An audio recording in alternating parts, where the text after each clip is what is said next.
अलबेले किस्सों की दास्तां के सिलसिले शुरू हुए, बनके कहानियां कहानियां।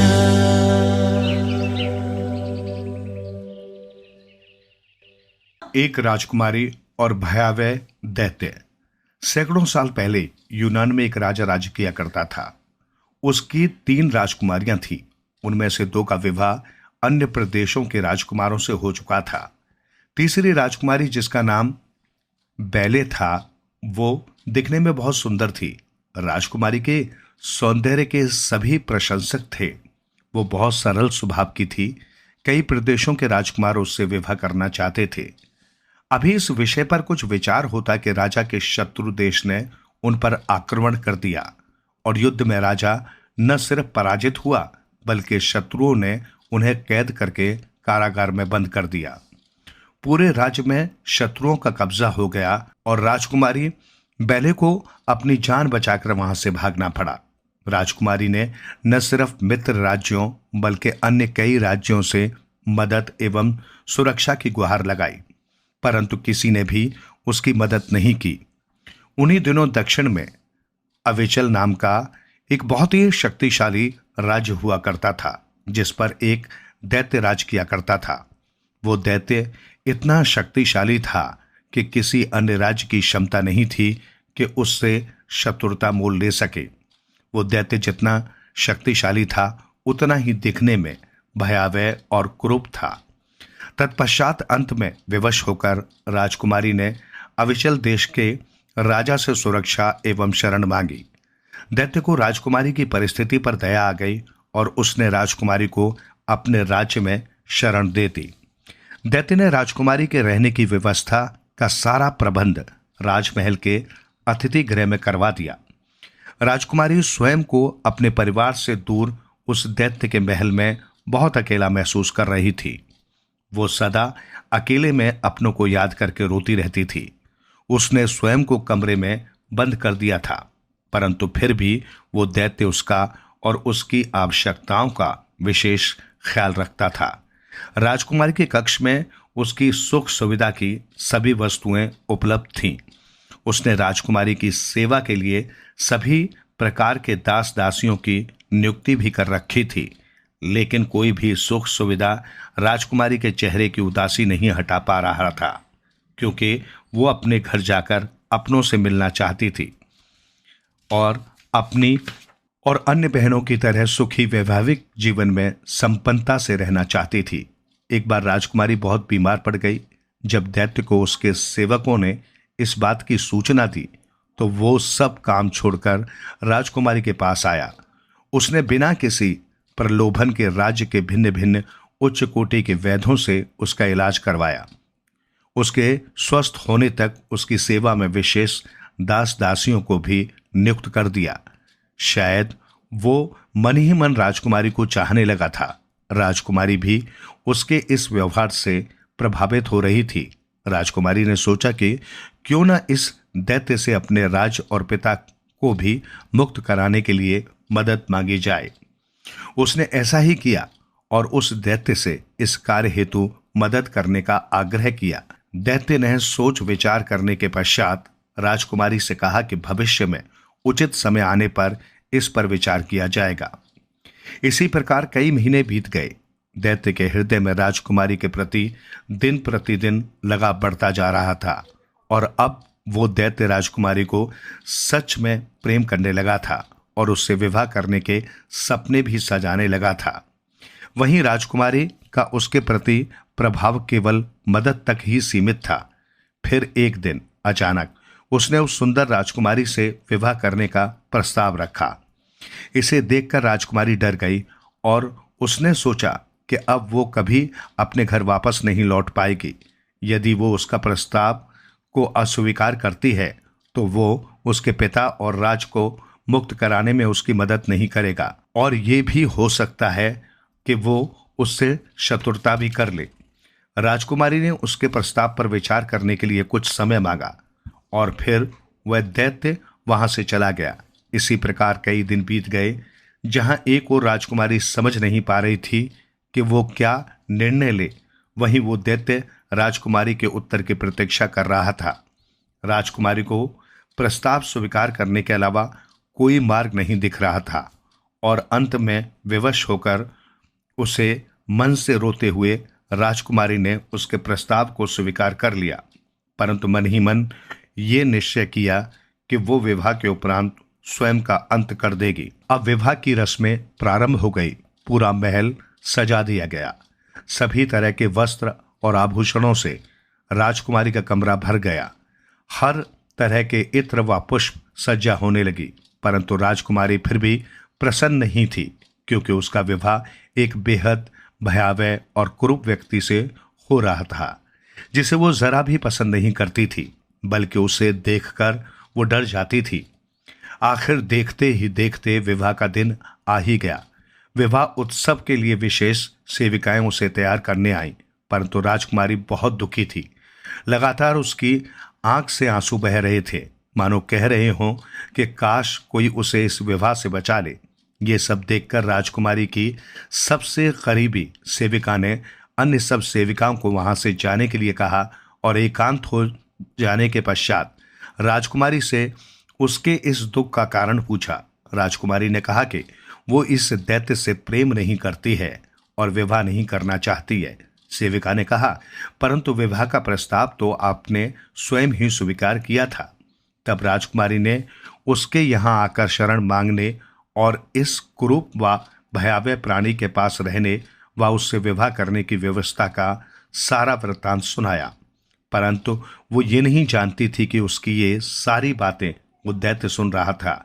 राजकुमारी की बातों से उस दैत्य को बहुत पीड़ा हुई और उसने बिना कुछ कहे वहां से चले जाने का निश्चय किया। एक तरफ राजकुमारी नहीं जानती थी कि दैत्य सब कुछ जान चुका है और उधर दैत्य ये निर्णय ले चुका था कि वो राजकुमारी की सभी इच्छाओं को पूरा करेगा। उसने सबसे पहले राजकुमारी को उसके पिता और परिवार के अन्य सदस्यों से मिलाने के लिए कार्य प्रारंभ कर दिया। उसने अपनी सेना भेजकर राजकुमारी के पिता को न सिर्फ बंदी गृह से मुक्त कराया, अपितु अपने राज्य से सुरक्षा देकर पुनः राजा बनाया एवं उनका राज्य स्थापित किया। वो ये जानकर दुखी था कि राजकुमारी उससे विवाह नहीं करना चाहती, परंतु उसने राजकुमारी को भी शरण मुक्त किया और उसे उसके राज्य वापस भेजने की व्यवस्था भी करवा दी। जब राजकुमारी को इन सब बातों का पता चला, जो उसने कभी सोचा नहीं था कि इस भयावह व कुरूप दिखने वाले दैत्य का हृदय इतना सच्चा और साफ होगा, राजकुमारी ने वहां से प्रस्थान करने से पूर्व उससे मिलने की इच्छा व्यक्त की। जब ये सूचना दैत्य को मिली तो वो उसकी इच्छा अनुसार उससे मिलने आया, पर अब कहानी बदल चुकी थी। राजकुमारी के मन को ये बात समझ में आ गई थी कि केवल बाहर की सुंदरता ही सब कुछ नहीं, परंतु इंसान का दिल भी सुंदर होना बहुत आवश्यक है। राजकुमारी के मन में भी उस दैत्य के लिए प्रेम का दीपक जलने लगा था और मन ही मन वो उसके और समीप आ गई थी। राजकुमारी ने दैत्य से उसके प्रेम को न समझ पाने के लिए क्षमा मांगी और स्वयं अपनी इच्छा से उससे विवाह करने की स्वीकृति दी। ये सुनकर वो दैत्य खुशी से झूम उठा और उसने पूरे राज्य में उत्सव का ऐलान कर दिया।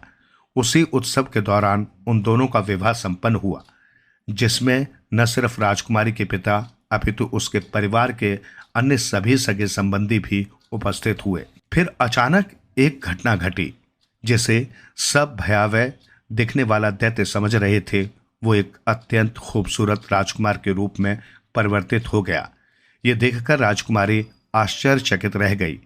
तब उसे उस राजकुमार ने बताया कि कुछ वर्ष पूर्व उसे एक साधु ने श्राप दिया था कि वो एक भयावह दैत्य बन जाए, क्योंकि अपने रंग रूप के अभिमान में उसने उनके वृद्ध और कुरूपता का अपमान किया था। परंतु जब उसने उनसे क्षमा मांगी तो उन्होंने कहा था कि जब कोई सुंदर राजकुमारी स्वेच्छा से उसका वरण करेगी तब वो अपने असली रूप में वापस आ जाएगा। अब राजकुमारी और राजकुमार दोनों को ये समझ आ चुका था कि बाहर का सौंदर्य स्थायी नहीं होता, अपितु अच्छे और सच्चे हृदय ही असली सुंदरता दर्शाते हैं। आइए सुनते हैं आज की कहानी शांति का रहस्य। एक बार एक जवान आदमी महात्मा बुद्ध के पास आया और बोला, आप मुझे ऐसी शिक्षा दें कि मैं आपके दिए हुए ज्ञान को आसान भाषा में समझ सकूं। बुद्ध ने उस आदमी से पूछा, क्या तुम्हारा कोई बेटा है? आदमी ने कहा, हाँ, मेरा बेटा है। फिर उन्होंने पूछा, क्या तुम्हारे भाई का भी कोई बेटा है? आदमी ने कहा, हाँ, मेरे भाई का भी बेटा है। फिर उन्होंने पूछा, क्या तुम्हारे पड़ोसी का भी कोई बेटा है? उसने कहा, हाँ, मेरे पड़ोसी का भी बेटा है। तब महात्मा बुद्ध ने कहा, क्या कोई ऐसा इंसान जिसे तुम खुद जानते हो, क्या उसका भी कोई बेटा है? उसने कहा, हाँ, उसका भी बेटा है। फिर उन्होंने पूछा, अच्छा बताओ कि अगर तुम्हारे बेटे की मृत्यु हो जाए तो तुम्हें कितना दुख होगा? उसने कहा कि मैं आपको नहीं बता सकता कि मैं क्या करूंगा। मेरी तो दुनिया ही खत्म हो जाएगी। मैं खुद मर जाऊंगा उसके बिना। मैं अपना जीवन अपने बेटे के बिना सोच ही नहीं सकता। तब महात्मा बुद्ध ने आगे पूछा, अगर तुम्हारे भाई के बेटे की मृत्यु हो जाए तो तुम्हें कितना दुख होगा? उसने कहा, मुझे बहुत दुख होगा, लेकिन उतना नहीं जितना मुझे मेरे बेटे के मरने पर होगा। तब उन्होंने आगे फिर पूछा कि अगर तुम्हारे पड़ोसी के बेटे की मृत्यु हो जाए तब तुम्हें कितना दुख होगा? उसने कहा, मुझे तब भी दुख होगा, हाँ, लेकिन मेरे भाई के बेटे की मृत्यु से कम होगा। तब भगवान बुद्ध ने फिर पूछा, किसी अनजान व्यक्ति के बेटे की मृत्यु हो जाए जिसे तुम जानते तक नहीं, तब तुम्हें कितना दुख होगा? उस जवान आदमी ने कहा, तब मुझे बिल्कुल दुख शायद नहीं होगा, क्योंकि मैं तो उसे जानता तक नहीं। फिर उन्होंने कहा, अब ये बताओ हमारा दुख किस पर निर्भर करता है? उसने काफी देर सोचने के बाद कहा कि हमारा दुख इस बात पर निर्भर करता है कि हम किसी भी चीज से कितना जुड़े हुए हैं, हम उससे कितना लगाव महसूस करते हैं और किस हद तक उसे अपना मानते हैं, इस बात पर निर्भर करता है। तब उन्होंने कहा, बहुत बढ़िया। फिर उस आदमी से पूछा, अच्छा, अगर तुम अपने बेटे को समंदर के किनारे ले जाओगे तो क्या वो उसकी रेत से नहीं खेलेगा? उसने कहा, हाँ, बिल्कुल खेलेगा। फिर पूछा, अगर समंदर से आने वाली लहरें तुम्हारे बेटे के बनाए घर को तोड़ देंगी तो क्या वो रोएगा? उसने कहा, हाँ, तब वो रोएगा। तब फिर उन्होंने पूछा, तुम भी उसके साथ रोओगे? आदमी ने कहा, नहीं, मैं नहीं रोऊंगा। पूछा, क्यों? वो कहता है, क्योंकि वो बच्चा है, उसे लगता है कि रेत का घर बहुत खूबसूरत है और हमेशा बना रहेगा। उसका उस घर से जुड़ाव हो जाता है, उसकी भावनाएं उस घर से जुड़ जाती हैं, जबकि मैं ये जानता हूं कि वो एक रेत का घर है और हमेशा बना हुआ नहीं रहेगा। कुछ समय बाद उसे लहरों से टूटना ही होगा। जब वो लहरों से टूटेगा तो मुझे दुख नहीं होगा। तब वो मुस्कुराए और बोले कि अब तुम समझ गए। अगर तुम इस ब्रह्मांड की सच्चाई को जानने की कोशिश नहीं करते तो तुम भी ऐसे ही चलते चले जाओगे और तब तुम्हें भी इस रेत के घर के टूटने का दुख होगा। तुम में और इस रोने वाले बच्चे के बीच कोई फर्क नहीं रह जाता। इससे भगवान बुद्ध हमें बताना चाहते हैं कि साथियों, हमें लगाव कम से कम रखना चाहिए, यानी किसी को भी खुद से ज्यादा मत जोड़ो, क्योंकि इस दुनिया में कोई भी चीज हमेशा के लिए नहीं होती। इस दुनिया की हर एक चीज, हर एक इंसान नश्वर है। हम उनसे जब जुड़ जाते हैं, खुद को जोड़ लेते हैं, और जब वो चले जाते हैं हमें छोड़कर, तो हमें बेहद दुख होता है। ये वो रहस्य था जो भगवान बुद्ध जान गए थे। शांति पाने के लिए एक ही रहस्य है, वो है लगाव का न होना, क्योंकि इस दुनिया में सब कुछ बस एक भ्रम है। आप इस भ्रम से खुद के लिए क्या चुनते हैं, ये आप पर निर्भर करता है। जितना ज्यादा आप ज्ञान को अर्जित करेंगे, उतना ज्यादा आप बुद्धि विवेक से समझ पाएंगे और अपनी जिंदगी को जैसा आप देखेंगे वैसा वो बन जाएगी। आइए सुनते हैं आज की कहानी, पति कौन बने। एक गांव में 4 मित्र रहते थे। चारों मित्रों में आपस में बड़ा प्रेम था। जहां भी जाते चारों साथ ही जाते। एक बार उन्होंने सोचा क्यों ना सभी जन कहीं घूमने निकलें।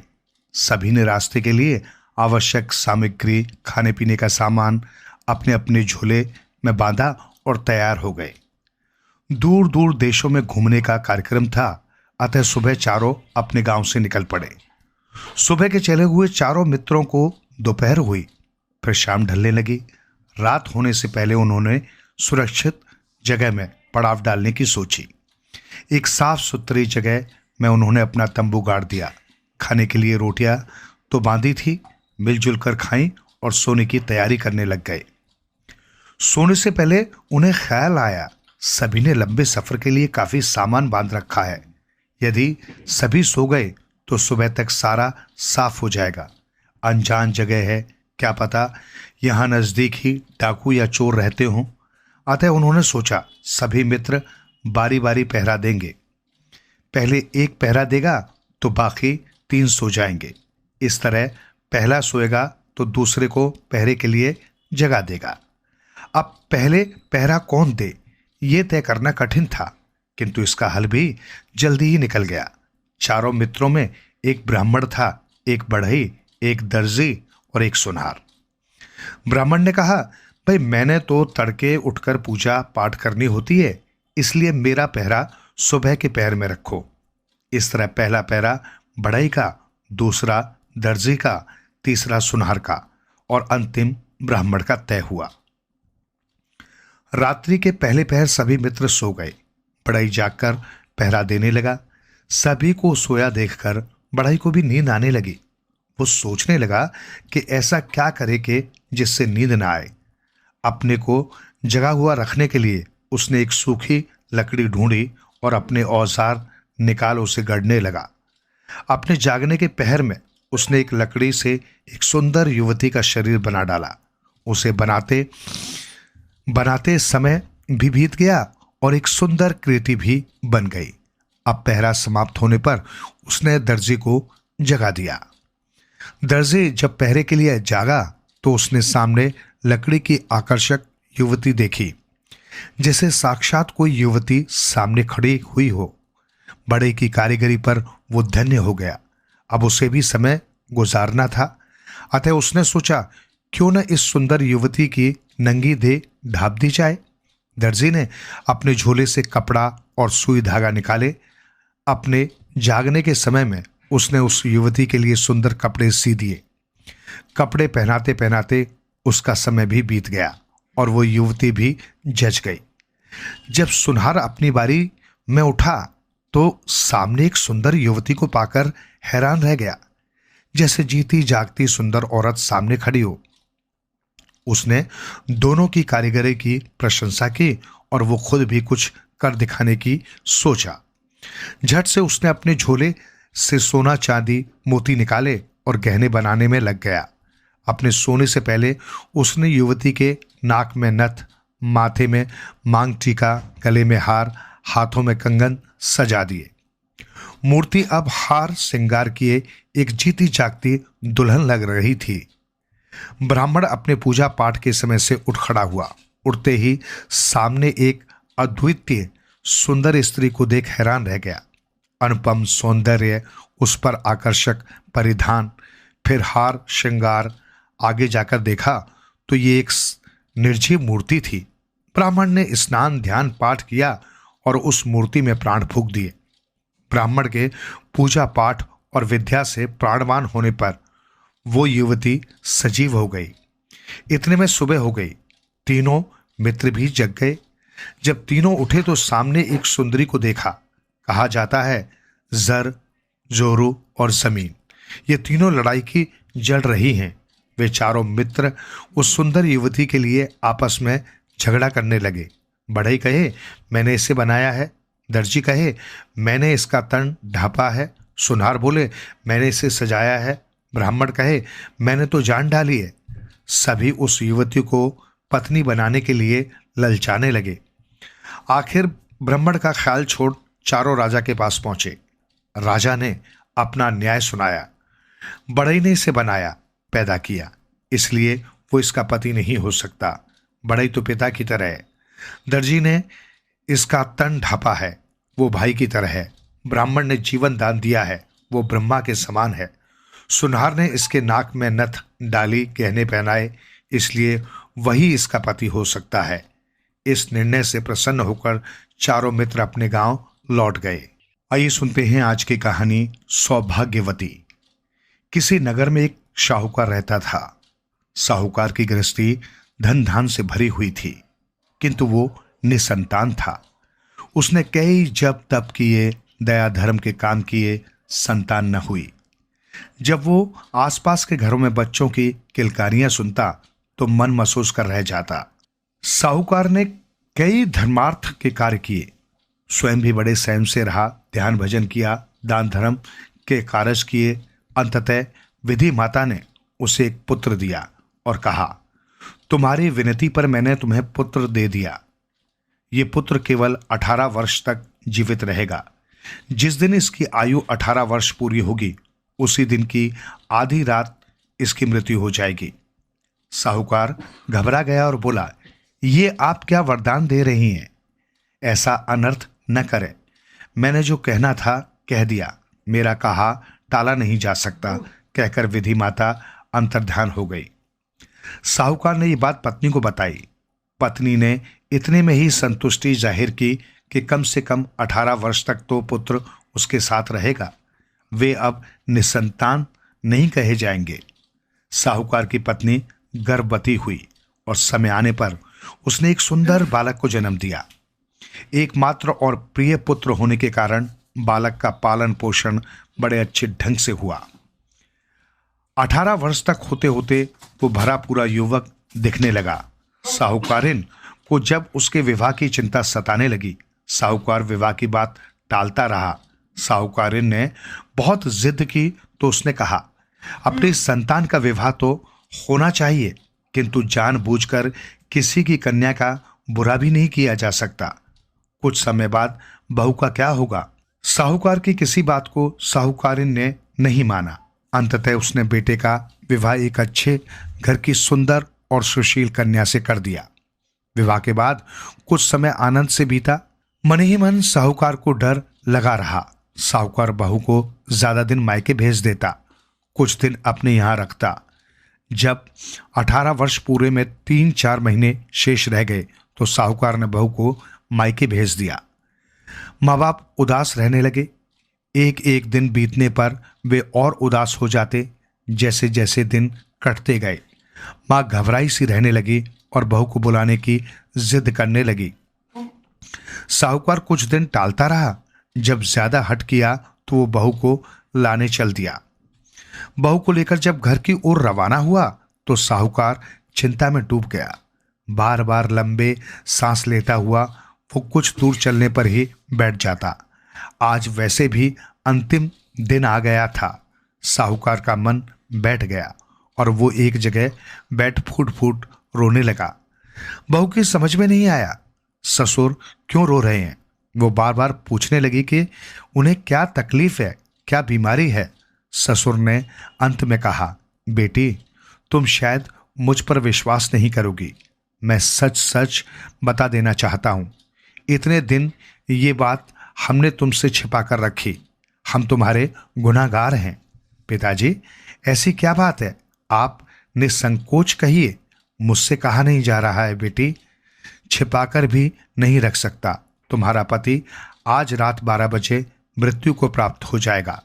विधि माता ने उसे हमें 18 वर्ष के लिए ही दिया था। कहते हुए साहूकार पुनः रो उठा। बस इतनी सी बात के लिए आप परेशान हो रहे? बहू ने कहा, मैं तुझे इतनी कम उम्र में विधवा कैसे देख सकता हूं। हमारे घर किसी चीज की कमी नहीं है, पर विधवा जीवन। पिताजी आप चिंता न कीजिए, मुझे जो चीज चाहिए वो आप ला देना। जो चीज चाहिए मांग लो बेटी, कमी तो किसी चीज की नहीं है। कमी है तो बस भाग्य की। बस 4 चीजें मुझे ला देना, दीपक, जल का लोटा, थोड़ा अनाज और एक गाय। ये चीजें तो घर पहुंचते ही ला दूंगा, और कुछ चाहिए हो तो वो भी ले लेना। शाम होने से पहले वे घर पहुंच गए। साहूकार ने तुरंत सभी चीजें मंगवा दी। बहू ने सास के पैर छूकर आशीर्वाद मांगा और कहा कि रात मेरे कमरे में कोई ना आए। अंधेरा होने पर बहू ने दरवाजे पर दीपक जलाकर रख दिया। साहूकार का बेटा इन सब बातों से बेखबर आराम से सो गया। रात के पहले पहर विधि माता के भेजे 2 दूत दरवाजे पर आए। ज्यों ही वे भीतर आने लगे, दीपक ने उन्हें रोक लिया। दीपक ने कहा, यहां मेरा पहरा है, कोई भी भीतर नहीं जा सकता। यदि किसी ने नहीं मानी तो मैं चारों ओर आग लगा दूंगा। इस आग में तुम लोग भी जल जाओगे। दूत डर के मारे वापस चले गए। विधि माता ने अब 4 दूत भेज दिए। अब बहू ने दरवाजे में जल से भरा लोटा रख दिया। जो ही 4 दूत भीतर आने लगे, जल ने उन्हें रोक लिया। यदि किसी ने भीतर जाने की हिम्मत की तो मैं एकदम छिप जाऊंगा और सभी लोग प्यासे मर जाएंगे, जल ने कहा। चारों दूत वापस गए। अब बहू ने दरवाजे में अनाज रख दिया। विधि माता ने अब 8 दूत भेजे। अनाज ने उन्हें भीतर नहीं आने दिया। उनके वापस जाने पर विधि माता ने 16 दूत भेजे। बहू ने अब दरवाजे में गाय खड़ी कर दी। गाय ने उन सभी को भगा दिया। इस तरह रात्रि के चारों पहर बीत गए। जब सभी दूत वापस आ गए तो विधि माता के क्रोध का ठिकाना न रहा। उसने दूतों को खूब डांट फटकार सुनाई और स्वयं उठकर साहूकार के घर पहुंची। दहलीज लांग जैसे ही विधि माता भीतर आई, बहू ने झुककर उसके पैर छू लिए। विधि माता के मुंह से निकला, सौभाग्यवती रहो। बहू ने कहा, आप मेरे पति को ले जा सकती हैं, किंतु मुझे अभी अभी आपने सुहागिन रहने का आशीर्वाद दिया है। इनके बिना मैं सुहागिन कैसे रहूंगी। विधि माता को अब पता चला कि उससे क्या भूल हुई है। साथ ही वो बहू की कुशलता पर प्रसन्न भी हुई। विधि माता ने आशीर्वाद दिया, तुम सदा सुहागिन रहोगी। ये कहकर विधि माता अंतर्ध्यान हो गई। साहूकार तथा उसकी पत्नी ने जब सुबह बेटे को जीवित पाया तो वे बहुत प्रसन्न हुए। आइए सुनते हैं आज की कहानी, 7वां राजकुमार और बंदर। एक राजा के 7 पुत्र थे। वे सभी विवाह योग्य हो गए। राजा चाहता था 7 पुत्रों का विवाह एक ही घर हो। एक अन्य राजा के घर भी 7 पुत्रियां थी।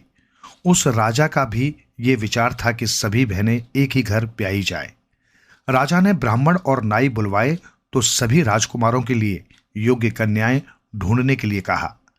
ब्राह्मण और नाई राजा से खर्चा पानी लेकर चल दिए। जब वे तीसरे राज्य में पहुंचे तो उन्हें पता चला कि इस राजा की भी 7 राजकुमारियां हैं और वो भी एक ही घर में विवाह करना चाहता है। ब्राह्मण और नाई ने राजा से बात की। वो मान गया और कुड़माई पक्की हो गई। लगन पत्री देखी गई और बात पक्की हो गई। आते आते विवाह का दिन भी आ गया। 7 भाइयों की बारात तैयार हुई। इनमें से सबसे छोटे भाई ने कहा, भाई राजपाट अकेला नहीं छोड़ना चाहिए। मैं यहाँ पीछे रह जाता हूँ, क्योंकि राजा भी बारात में जाएंगे। कोई पीछे लूट मचा दे तो शर्म की बात होगी। विचार विमर्श के बाद 7वां भाई वहीं रुक गया। 6 भाइयों की बारात चली। बारात को एक जगह रात पड़ गई। वहां डेरा डाला गया। वहां वासुकी नाग आ गया। नाग ने राजा से कहा कि मैं कुछ मांगना चाहता हूं, मुझे वचन दे। राजा ने वचन दे दिया। वासुकी नाग ने कहा, बारात में 7वीं पालकी खाली चली है, इस पालकी की राजकुमारी मुझे दे देना। राजा ने वचन दिया था, मानना पड़ा। दूसरे दिन बारात पहुंची, लगन वेदी सब कुछ हुआ और तीसरे दिन बारात वापस लौटी। 7वीं बहन नाग ने ले ली। 6 महलों में आई। बेचारा 7वां भाई पालकी का इंतजार ही करता रह गया। एक दिन छोटे भाई को एक भाभी ने ताना मारा कि यदि तू सूरमा होता तो हमारी बहन को ले आता। उसे बड़ी ठेस लगी। वो घोड़े पर सवार हो निकल पड़ा। घोड़े का एक मित्र था बंदर, वो भी उसके साथ हो लिया। चलते चलते रास्ते में एक दरिया आया। घोड़े ने वहां पानी पिया। घोड़े के पानी पीने से दरिया आधा रह गया। फिर बंदर पानी पीने आया तो दरिया पूरा ही सूख गया। वासुकी नाग पाताल लोक में उस राजकुमारी की गोद में मजे से सो रहा था। बंदर पाताल लोक पहुंच गया और राजकुमारी को उठाकर दरिया के रास्ते बाहर भेज दिया। वो स्वयं धीरे धीरे वासुकी नाग की टांगें दबाने लगा ताकि उसे नींद आ जाए। बंदर को ये बात पता थी कि नाग से बचना उतना आसान नहीं है। वो किनारे बैठ नाग के जागने का इंतजार करने लगा। जब नाग आया तो उसने देखा बंदर एक पेड़ के नीचे बैठा रस्सी बांट रहा है। नाग ने पूछा कि ये क्या कर रहे हो? तो बंदर ने कहा, आज बड़ा भूकंप आएगा, इतना कि घर छप्पर सब उड़ जाएंगे। मैंने रस्सी बना अपने को इस पेड़ से बांध लेना है ताकि बचा रहूं। वासुकीनाग डर गया। उसने कहा, भैया मुझे भी कुछ उपाय बताओ। बंदर ने कहा, एक काम हो सकता है, तुझे भी इस पेड़ से बांध देता हूं, तभी तुम बच सकते हो। नाग मान गया। बंदर ने उसे पेड़ से कसकर बांध दिया और स्वयं खिसक गया। राजकुमारी अब उनके पास थी। वे राजकुमारी को लेकर अपने राज्य में वापस आ गए।